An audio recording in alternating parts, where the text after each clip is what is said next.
여기 노후에 가장 비참한 것이 3개 있습니다. 첫째는 치매. 치매가 걸렸을 때 내 사랑하는 사람들에게 안겨줄 고통을 생각하면 상당히 무섭죠. 둘째는 고독사. 단순히 죽는 것이 아니라 내가 죽어도 세상 그 누구도 몰라주는 죽음. 더 이상 내가 세상과 맺고 있는 의미 있는 접점이 없다는 것은 비참하기 그지없죠. 셋째는 장수. 장수가 왜? 의외라고 생각하실 수도 있겠는데요.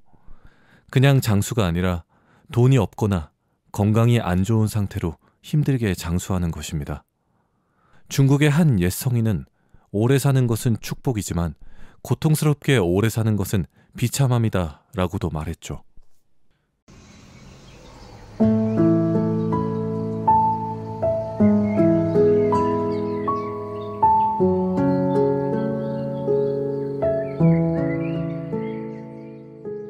선생님, 제게도 한때는 꽃다운 청춘이 있었어요.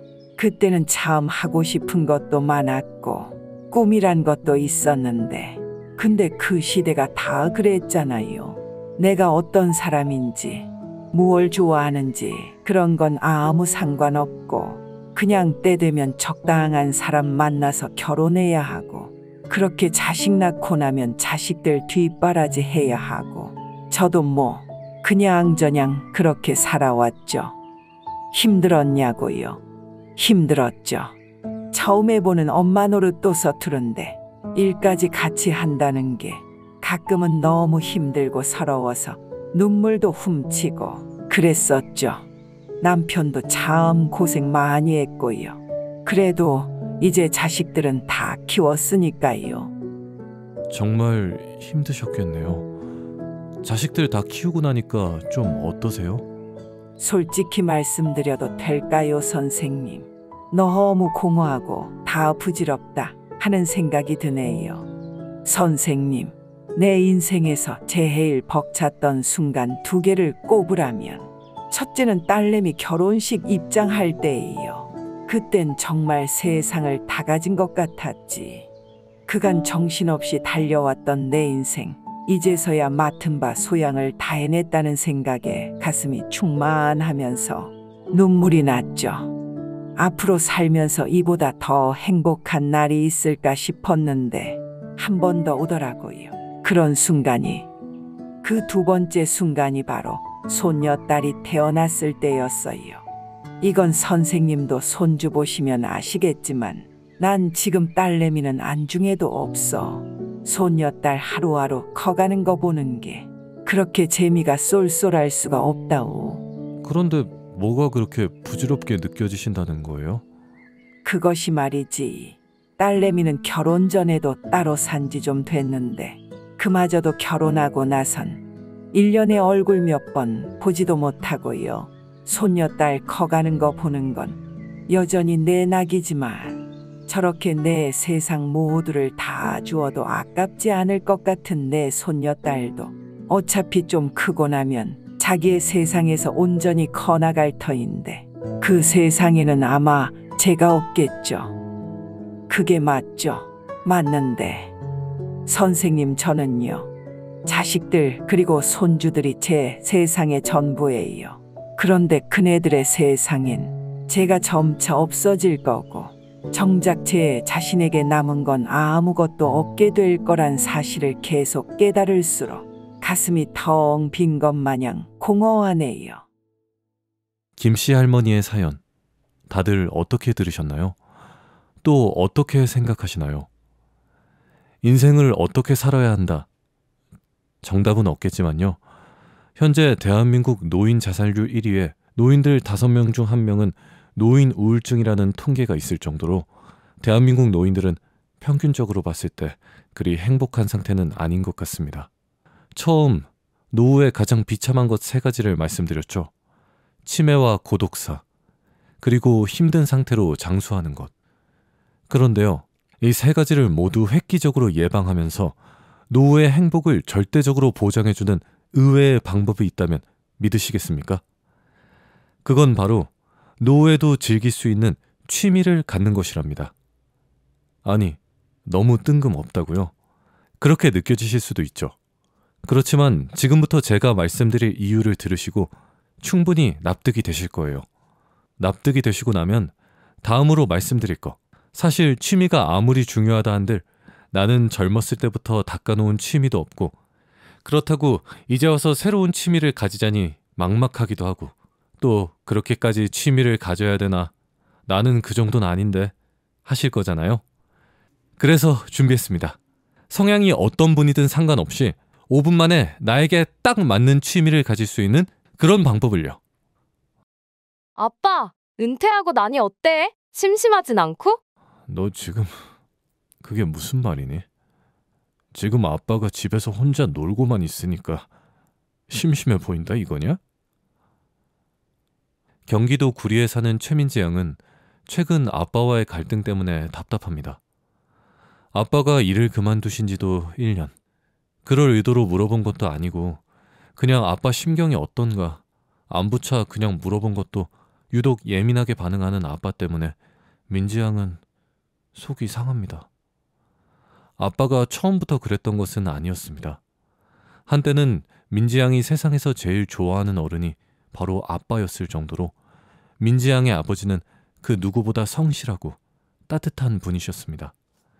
그러나 아버지께서는 은퇴 후 집에만 있는 시간이 늘어나시면서부터 점점 예민하게 변해가셨습니다. 저도 제가 왜 이런지 모르겠습니다. 사실 정말 부끄럽습니다. 아내부터 하나밖에 없는 딸내미까지. 아침 9시가 되고 나면 출근을 해요. 그리고 나면 7시까지 거실에 저 혼자 덩그러니 있는데 아무도 없는 집안의 고요함이 싫어서 평소 잘 보지 않는 TV라도 봅니다. 그렇게 가족들이 7시쯤 귀가하고 나면 고생했다는 그 한마디가 쉽사리 나오지가 않네요. 이렇게 놀고 있는 저를 속으로 한심하다고 무시하진 않을까도 싶고. 네, 사실 민지 양의 아버지가 특별한 경우는 아니긴 합니다. 지금 제 라디오를 듣고 계신 여러분들은 아마 별 보며 출근하고 별 보고 귀가하며 사랑하는 내 자식들 조금이나마 더 좋은 환경에서 키우기 위해 정말 치열하게 살아온 그런 멋진 대한민국 아버지 어머니들이실 겁니다. 그런데 그거 알고 계십니까? 사실 그런 분들이실수록 은퇴 후 찾아오는 공허함에 더 취약할 수밖에 없다는 사실을요. 은퇴 후 최대의 적은요, 바로 시간이 너무 많다는 겁니다. 좀 더 정확히는 남는 시간에 뭘 해야 할지 모른다는 거죠. 치열하게 사신 분들일수록 항상 시간에 쫓기면서 사셨을 거기 때문에 시간이 모자라면 모자랐지 이렇게 남아본 적은 없으실 거거든요. 그런데 은퇴하니 시간이 이렇게나 많이 남는데 정작 일이 없어. 그러면 처음에야 뭐 편안하게 집에서 쉬기도 하고 여행도 가고 그러시겠지만 그것도 한두 달이 지나고 나면 이제 재미가 없어요. 그러면서 동시에 앞으로도 내가 계속 이렇게 살아야 되나? 이제 뭘 해야 되지? 당황스러운 거죠. 이러고 나면 보통 다들 어떻게 되시냐면요. 보통 하루 종일 집에서 TV만 보시거나 유튜브만 보시거나 그러세요. 이렇게 사는 게 나쁘다는 뜻은 전혀 아니에요.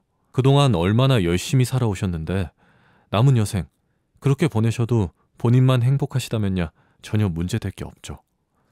그런데 대부분 분들을 보면 그게 좋아서 그렇다기보다 시간이 남는데 시간을 어떻게 써야 할지 몰라서 억지로 그러시는 경우가 많다는 거죠. 그리고 그러다 보면 이제 사람이 점점 공허해질 수밖에 없는 거고요. 그리고 안타까운 현실은 제가 앞서 말씀드렸던 노인들이 가장 두려워한다는 치매, 고독함, 그리고 건강이 안 좋은 상태로 오래 사는 것, 세 가지 모두 은퇴 이후에 가장 취약해진다는 거예요. 그러나 여러분, 너무 걱정하지 마세요. 말씀드렸듯 그 세 가지 모두 취미를 가짐으로써 예방은 물론이고 행복한 노후까지 누릴 수 있으니까요. 왜 그런지 지금부터 이유를 간단히 말씀드릴게요. 먼저 사람이 불행함을 느끼는 상황은 아주 많죠. 앞선 세 가지, 치매, 고독, 불건강 말고도 너무나도 많아요. 그래서 얼핏 생각하면 우리는 너무나 다양한 이유로 불행해지기 쉬워질 것 같지만 실제로 이런 모든 경우도 본질적으로 파고들어보면 결국 불행해지는 이유는 단 한 가지예요.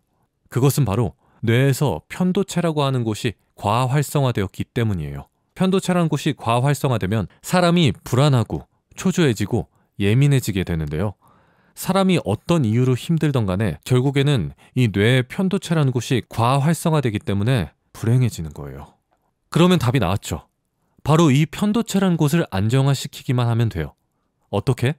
걱정, 고민 적게 하시고 명상 같은 걸로 부정적인 생각, 잡념들을 내려놓으시면 돼요. 참 쉽죠? 참 쉽긴 뭐가 쉬워요. 그게 쉬웠으면 이 세상 불행할 일이 뭐가 있겠어요? 아무튼 그러니까 우리는 접근법을 완전히 바꿔야 해요. 바로 불안감을 내려놓으려고 하기보다 애초에 불안할 틈이 없게끔 내가 몰두할 무언가를 줘버리는 거예요. 잘 생각해 보시면 이상하지 않습니까? 우리는 은퇴 후보다 은퇴 전 일할 때 훨씬 스트레스 받을 일이 많아요. 일 자체도 힘든데 인간관계도 신경 써야 되고 집에 들어오면 자식들도 아직 손갈 나이고 그런데도 우리는 이상하게 은퇴 후에 훨씬 더 불안감이 높아진단 말이죠. 특히 은퇴 전 열심히 일했으면 일했을수록 더 그렇죠. 그건 바로 내가 몰두할 거리가 사라져버렸기 때문이에요. 아까 불안하면 뇌 편도체라는 곳이 과활성화됐던 것과 달리 사람이 어딘가에 몰두할 때에는 뇌의 전두엽이라는 곳이 활성화돼요. 그리고 이 전두엽이 활성화되면 어떤 느낌이 드냐? 내가 상쾌하면서 내가 살아있는 듯한 그런 느낌이 들어요. 이런 사람들의 눈을 보잖아요. 눈빛이 초롱초롱하고 반짝반짝하면서 살아있어요. 나이가 어리건 많건 상관없이 다 그래요. 반대로 편도체라는 곳이 과활성화되어 있는 사람은 어떻냐? 눈빛이 뭔가 흐리멍텅하면서 세상의 온갖 불행과 근심을 다 짊어지고 있는 듯한 그런 느낌이 돼요.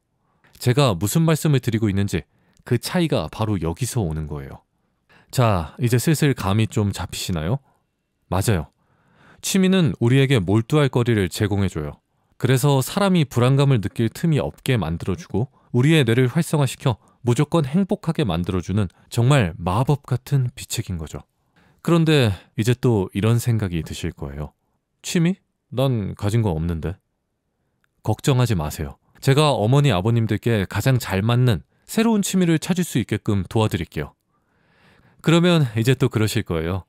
취미 그거 예전에 하던 사람이나 계속 하는 거지.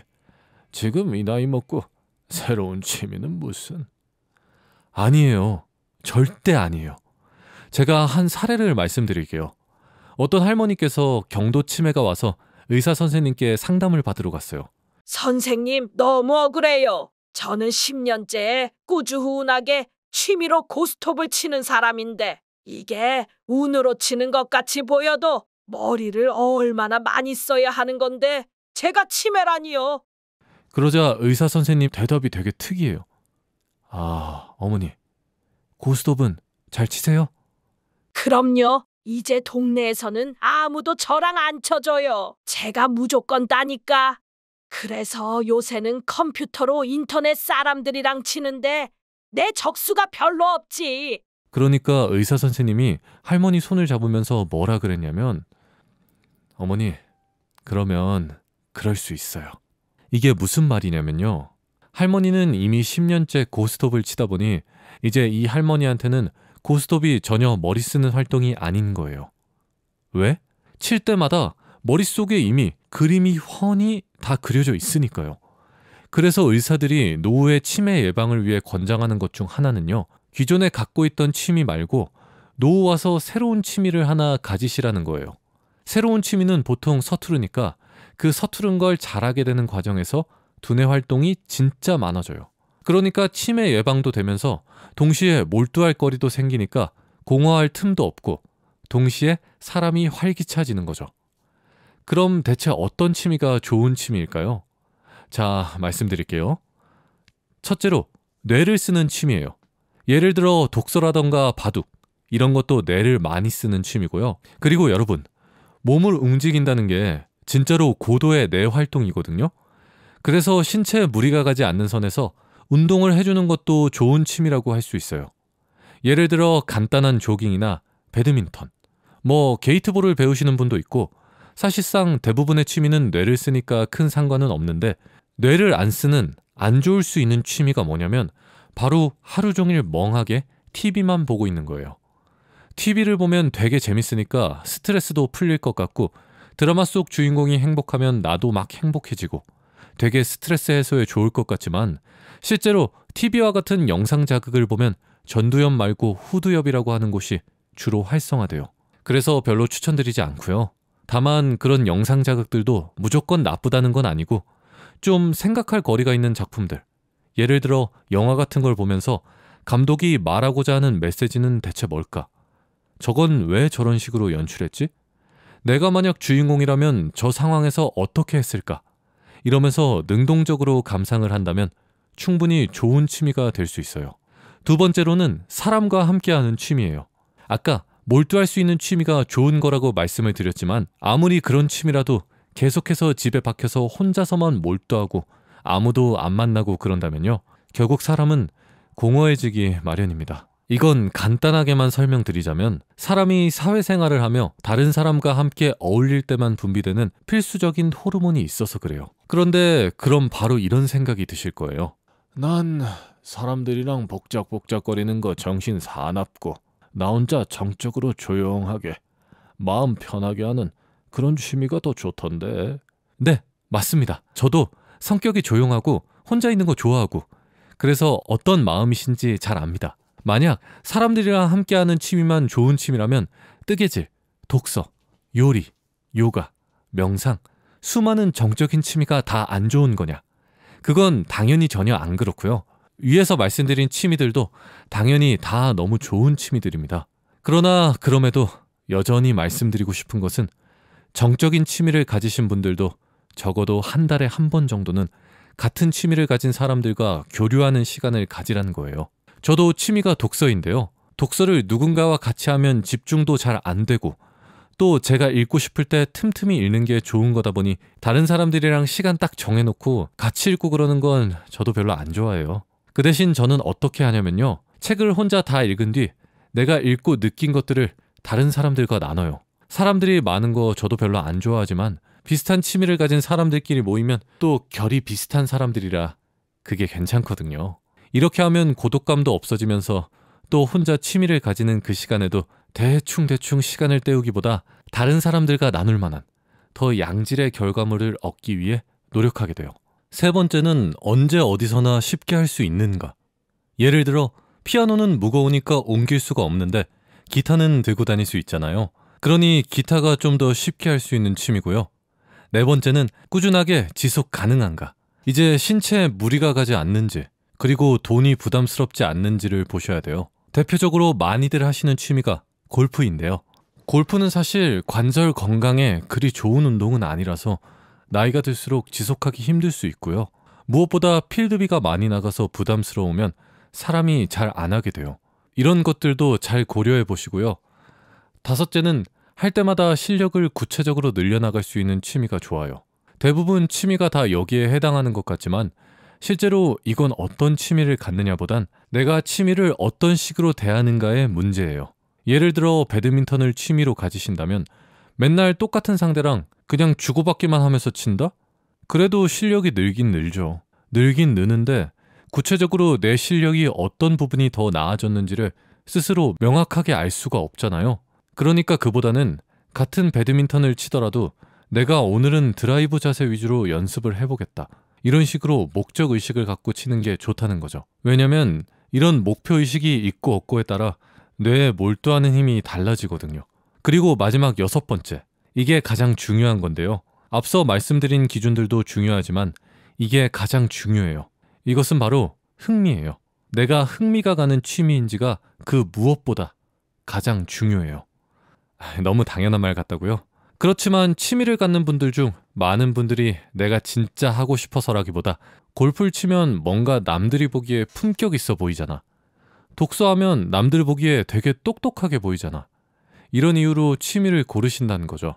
물론 아직까지 내가 흥미있는 취미가 무엇인지 잘 못 찾으셨다면 저런 이유로 취미를 시작해보시는 것도 좋은 방법이 될 수 있어요.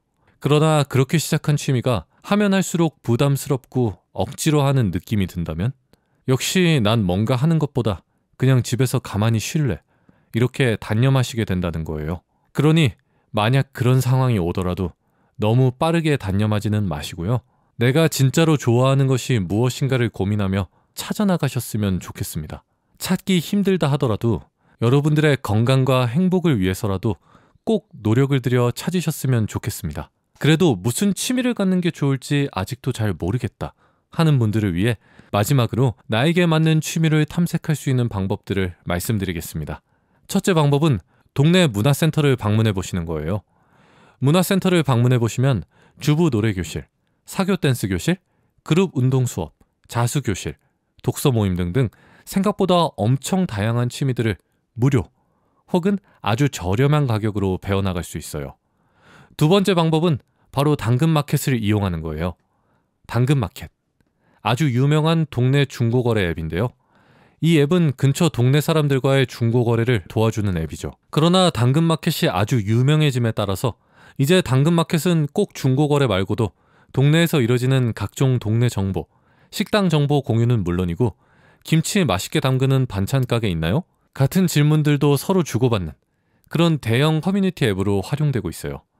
그리고 예상하셨듯 당근마켓에서 동네 주민과의 취미 모임방 또한 상당히 많이 개설되어 있습니다.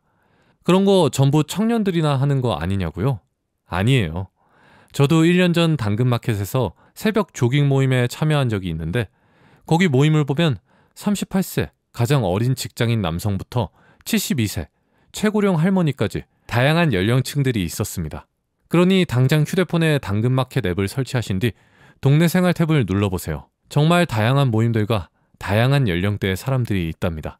자, 지금까지 내용을 요약해 드릴게요. 사람이 덜 불행하고 행복하려면 뇌를 계속해서 사용해 주어야 한다. 이를 위해 취미를 갖는 게 정말 중요한데 특히 은퇴 후에 시간이 많이 확보됐을수록 그 중요도는 더욱 커진다. 만약 이전부터 해왔던 취미가 너무 익숙해진 상태라면 은퇴 후 취미는 뭔가 새로운 취미를 가져보는 것이 뇌도 많이 쓰이고 좋다. 좋은 취미의 기준은 첫째, 머리와 몸을 쓰는 취미. 둘째, 사람들과 함께하는 취미. 셋째, 언제 어디서나 쉽게 할 수 있는 취미. 넷째, 꾸준하게 지속 가능한, 가급적 신체에 무리가 가지 않고 경제적으로 부담이 되지 않는 취미. 다섯째, 할 때마다 실력을 구체적으로 향상시킬 수 있는 취미. 여섯째, 무엇보다 내가 진짜 해보고 싶은 취미. 어떤 취미를 가져야 될지 모르겠으면 동네 문화센터를 방문하면 엄청나게 다양한 취미를 무료 혹은 저렴한 가격으로 배울 수 있다. 또 당근마켓 앱을 켜고 동네 생활 탭을 들어가면 내 또래의 사람들과 함께 정말 많은 취미 모임을 살펴볼 수 있다.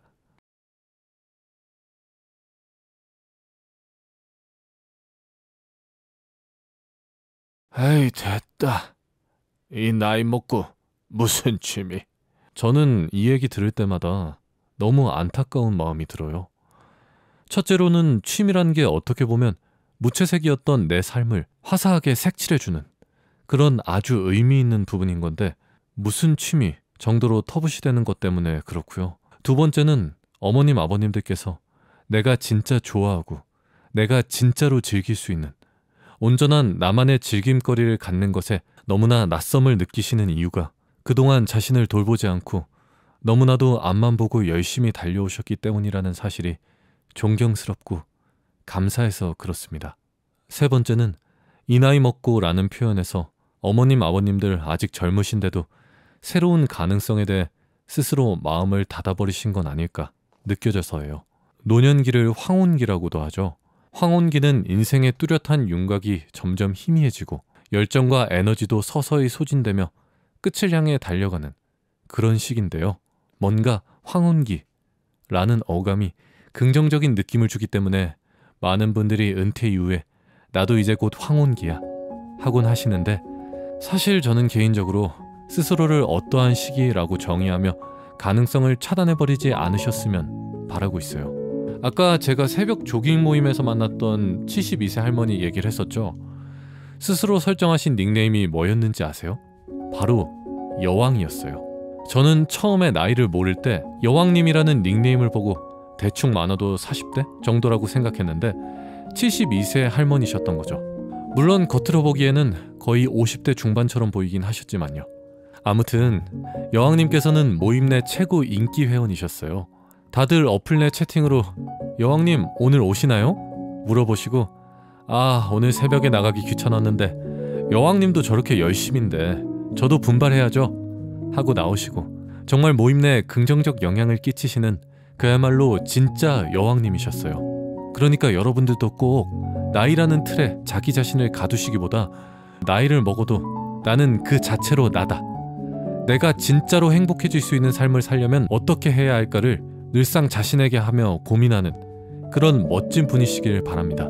사실 한 발짝 떨어져서 조금만 생각해보면 은퇴 이후의 나이는요, 자식들도 이제 다 독립했거나 곧 독립할 거고 경제적으로도 뭐 여유가 있으실 수도 없으실 수도 있지만 어차피 자식들 다 컸는데 이제 돈 나갈 일도 예전보다 한참 줄었고 이제 나만을 위해 쓸 수 있는 시간이 엄청 많이 있는데 뭔가를 시도하기에 사실상 체력도 충분한 나이예요.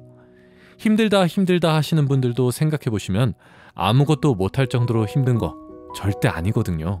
그러니까 어머님 아버님들 그동안 열심히 앞만 보고 달려오시느라 너무 고생하셨고요. 또 감사하고요. 이제 새로운 인생 2막 꼭 멋있게 채워나가시며 그렇게 보낼 수 있길 바라겠습니다. 응원합니다. 지금까지 노인들의 일상 다반사 노닐다의 나레이터 봄찬이었습니다. 감사합니다.